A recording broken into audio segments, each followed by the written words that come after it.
Hello everyone, my self doctor Anjima. और आज मैं आपको बताऊंगी कि अगर आपका स्लिप डिस्क डायग्नोस हुआ है लोअर बैक में, that is lumbar slip disc या हर्निएटेड डिस्क और प्रोलैप्स इंटरवर्टिबल डिस्क, अगर ये आपको ये चीज़ डायग्नोस हुई है तो आपको कौन कौन सी एक्टिविटीज़ में प्रिकॉशंस लेना चाहिए, कौन कौन सी एक्टिविटीज़ आपको नहीं करनी चाहिए।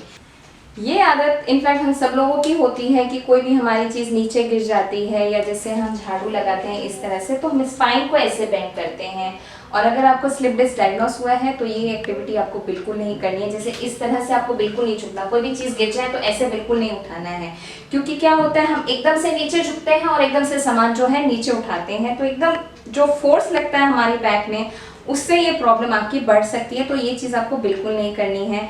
फॉर फीमेल्स, अगर वो किचन में काम कर रही हैं तो आप लो हाइट का कोई स्टूल रख सकते हैं अपने पास, वहाँ पे बैठ के आप वो चीज़ जो भी आपकी गिरी है आप उठा सकते हैं। या नीचे से आपको कोई सामान लेना है तो स्टूल में बैठ के आप वो चीज़ उठाइए। और अगर जैसे आपको नीचे झुकना है तो अपनी हिप मसल्स का यूज़ कीजिए, लाइक दिस, स्पाइन को स्ट्रेट रख के इस तरह से। तो आपको कोई चीज़ उठानी है, इस तरह से आप इसको उठाइए, तो ये ज़्यादा बेटर रहेगा। इसमें आपको जो लोअर बैक पे है उसमें आपको स्ट्रेन कम होगा। और ये भी चीज़ आपको एकदम झटके से नहीं करनी है, धीरे धीरे इस तरह से आप बेंड होइए, फिर वो सामान इस तरह से उठाइए और फिर धीरे धीरे आप इस तरह से वापस खड़े होइए।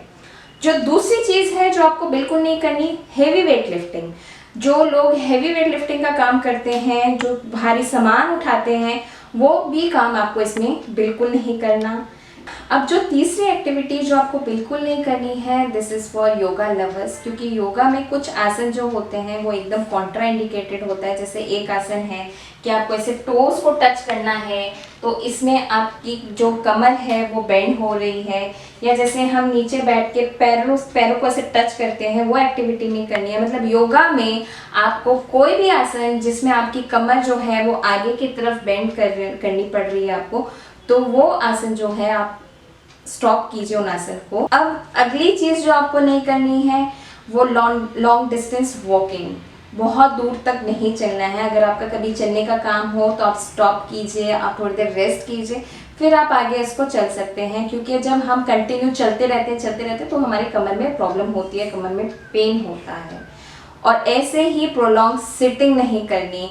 जिनका डेस्क वर्क होता है 6, 7, 8 आवर्स तक उनको बैठना पड़ता है, तो वो एक्टिविटी उनको कम करनी पड़ेगी। उस एक्टिविटी को उनको मॉडिफाई करना पड़ेगा, क्योंकि जब हम बैठे रहते हैं तो हमारी जो कमर की, बैक की मसल्स होती है वो वीक हो जाती है, जिसकी वजह से वो डिस्क को आगे भी प्रॉपर होल्ड नहीं कर पाएगा। वो प्रॉब्लम जो है आपकी फर्दर बढ़ भी सकती है।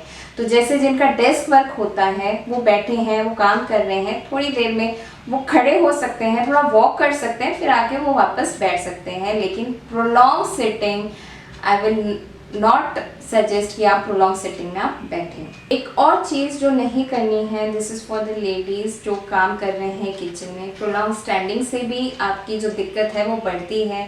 तो जैसे आप काम कर रहे हैं किचन में, तो उसके थोड़ी देर में आप रेस्ट लीजिए। जैसे आपने आधा घंटा, पौना घंटा काम किया है, फिर आप आके बैठिए 10 मिनट, थोड़ा रिलैक्स कीजिए, फिर उसके बाद आप यही चीज़ दोबारा कंटिन्यू कर सकते हैं अपना काम। क्योंकि प्रोलॉन्ग स्टैंडिंग से भी हमारे बैक में प्रेशर पड़ता है और जो हमारी प्रॉब्लम है, आपको पेन है, वो आपको इंक्रीज होगा। इनफैक्ट एक और चीज़ मैं आपको सजेस्ट करूँगी कि आपके ऑर्थोपेडिक भी आपको सजेस्ट करेंगे, जैसे लंबर बेल्ट होता है, वो सपोर्ट देता है हमारी कमर में, तो आप वो पहन के अपना काम कर सकते हैं। तो ये थी कुछ चीज़ें जो आपको एकदम अवॉइड करनी चाहिए अगर आपको स्लिप डिस्क की प्रॉब्लम है तो, ताकि आपकी ये प्रॉब्लम आगे ना बढ़े। और नेक्स्ट वीडियोस में मैं आपको कुछ और ऐसी एक्सरसाइजेस बताऊंगी जिससे आपका पेन कम हो, आपकी स्ट्रेंथनिंग हो। तब तक के लिए टेक केयर।